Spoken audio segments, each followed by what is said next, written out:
This short talk is about trauma and how it is treated and healed by indigenous medicine, or also called ancestral shamanic medicine. And what is trauma? According to the Cambridge Dictionary, trauma is a lasting emotional shock and pain caused by an extremely upsetting experience. My name is Alejandro de Santiago. I'm a curandero and have been for many years. And I'm also an arquij, or also called Mayan daykeeper or Mayan priest from the Quiche people in Guatemala. And I've been walking this path of the elders for more than 22 years. And curanderos and arquijab, they have different specialities.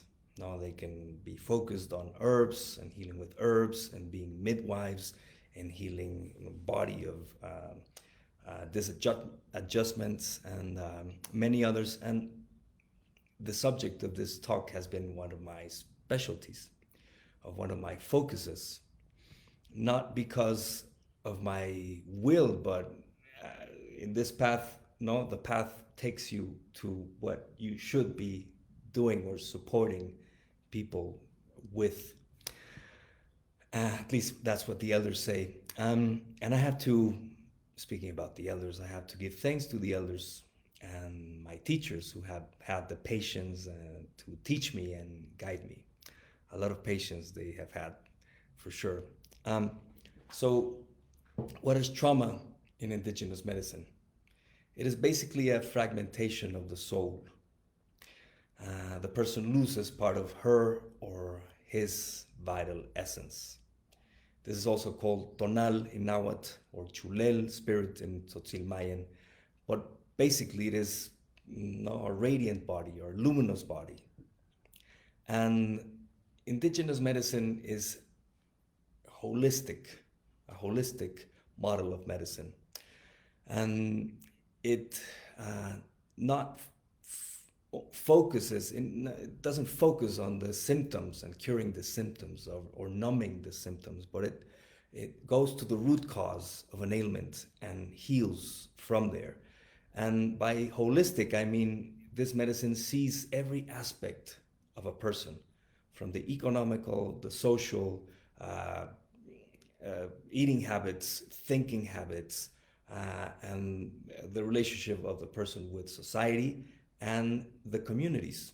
The elders say that we need to also be in harmony and live in respect with the different communities of this world, meaning the seen and unseen communities, the communities of the water, of the air, of the fire, and other communities that we don't even know they exist, but in indigenous, we meaning in the Western or westernized thought, we don't recognize them, but in indigenous cultures, they're fully recognized. And which are the symptoms of soul loss? Well, fright. There's nervousness, because obviously the nervous system has been punched, has been agitated. There's weakness, fatigue, sometimes depression, anxiety, a sense of emptiness, and that there's something missing in us, no? And the spark in the eyes either disappears or diminishes. And there's a very strong sense of not being fully present. And in modern psychology, this is called disassociation. If soul loss is not treated according to indigenous medicine, if it's not treated, these symptoms increase into rage and anger and mood swings and numbness, disconnection from reality, more disconnection. Like, I am not really here. And on a personal note, I have experienced that in the past, being somewhere but not being there. Not because I was absent-minded, but just my presence there didn't feel there. And so this is pretty common. And many body pains can come, because energetic blockages occur because of stuck unprocessed emotions and unhealed trauma. And there's a a lack of clarity. No, bad decisions can be made commonly because there is not, like, well, obviously the radiancy and the clarity, I'm being redundant, and the power to actually make the right decision. So there is a sense of confusion. And how does indigenous medicine treat soul loss? Well, there are many tools and many rituals, but mainly through soul retrievals. Soul retrievals are also called, translating from Spanish into English, calling of the soul, or healing of fright, cura de susto, healing of horror, cura de espanto. And as I said, there are many types of soul retrieval, and that depends also on the culture. Like even in the same geographical region, there can be a great variation of the types of soul retrieval. But ultimately, it's about summoning the soul or the tonal back to the person. And again, there are a variety of rituals, but the ones that I have had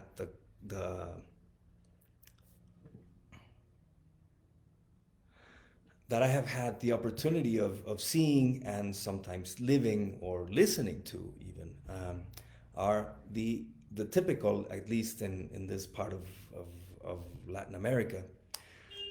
There's an actual calling of the soul, of the name of the person. You know, such and such, come here.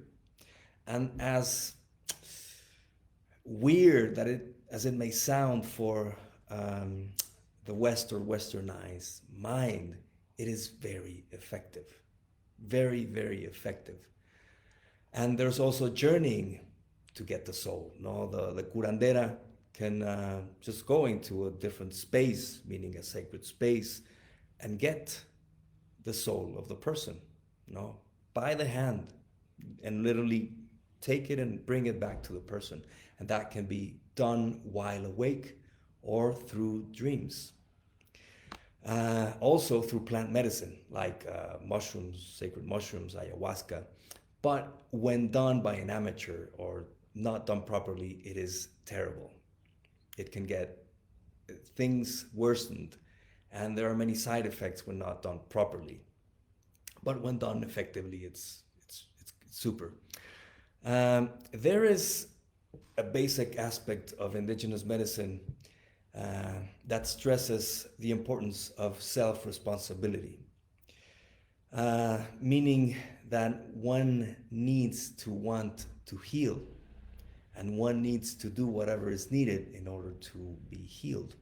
And with this is the consciousness of not abandoning ourselves, not abandoning ourselves to depression, to anger, to whichever thing, no? Just do whatever one is capable of doing in order to heal, and also not abandoning yourself into the hands of others just blindly to a drug, meaning, or a pharmaceutical drug, or to a doctor, or even a shaman, whatever, it doesn't matter, but just doing it blindly, no. One needs to take full responsibility for one's well-being. So what is done in a soul retrieval? The curandero helps clear the energy of the trauma, literally.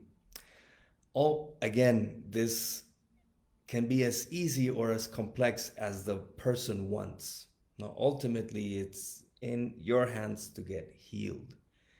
And the more open and the more willing to heal, the easier it is in any medical model, modern or Chinese traditional, Ayurvedic, indigenous medicine, it doesn't matter. It's ultimately, it's the one, it's me who decides. So the curandera helps clear the energy of the trauma, the fear, the shock. Also, according to, as my friend and teacher Lupe, she is a super specialist in soul retrieval, and she's a beautiful Zapotec lady. And she focuses a lot also in clearing the energy of the person that caused the trauma, or the perpetrator. Mm-hmm. And also opening the hearts and minds of the person to receive their tonal or their soul or their essence back. and to also open up to forgiveness, to forgiving the person or the people or the circumstance or God, or call it as you wish, and to forgive ourselves, because these situations are not seen by indigenous wisdom as failures. No, they're seen as an opportunity to grow from them. And also, the curandero heals or helps to clear the non-beneficial thoughts, or as Dr. Joe Tafur says, the dark thinking linked to that episode. The ideas, the beliefs, and all that, they literally get cleared.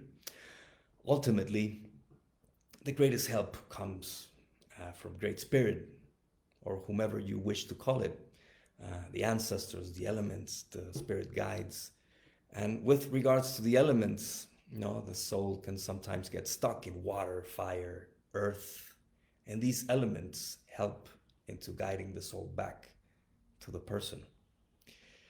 So the elders say.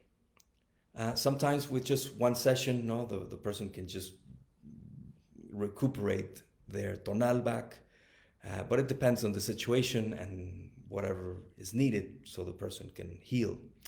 So ultimately, the person feels while in the ritual is tingling, They sometimes feel their essence coming back, tingling in their hands, their feet, head, or some parts of their bodies.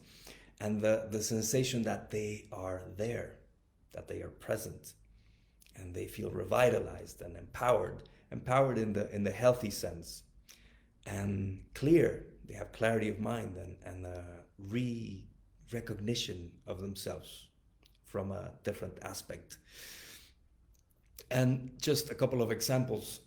In the coast, not too long ago, there was this guy.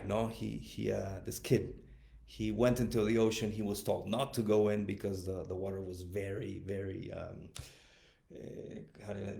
It was a bit violent, but he went in. He almost drowned. His mom was there, watching the whole thing, thinking that she was going to lose her son, and this guy was in there thinking he was going to die. So he got helped, he got rescued, and the next day he came to the clinic. They both came to the clinic, and the guy just looked lost. His soul was missing.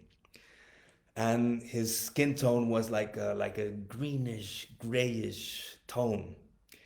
And they went through the soul retrieval, and at the end, the guy just needed one soul retrieval, and he felt great. He looked different. Even his posture was different, and his skin tone was healthy again, and he had this light in his eyes. And the mom, she had just realigned herself, and she just at the end, she felt very good and strong, actually. And there's another person that came for a soul retrieval, and she didn't actually mention her having a traumatic episode, but she had a few, maybe not that she didn't think they were big enough. But at the end, she said, at the end of the soul retrieval, she said, "Oh my God, it's really, really interesting. How did I miss this, of feeling present, of feeling complete? Where was I?" And those were her comments. And also, many people that have had traumatic episodes and then go through a series of plant medicine rituals, the ones that I mentioned, that either done by non-prepared people or done wrongly, and they come worse. So this woman, she had trauma from infancy, and then she had more trauma from the plant medicine rituals, because she did quite a few. And she got much better, thank God. And I'm about to wrap up, but in an ideal society, trauma could be healed very fast, or very fast, actually. In a unified society, in a society that lives and works as a tight community, harmonious and generous community, like some indigenous cultures and other cultures.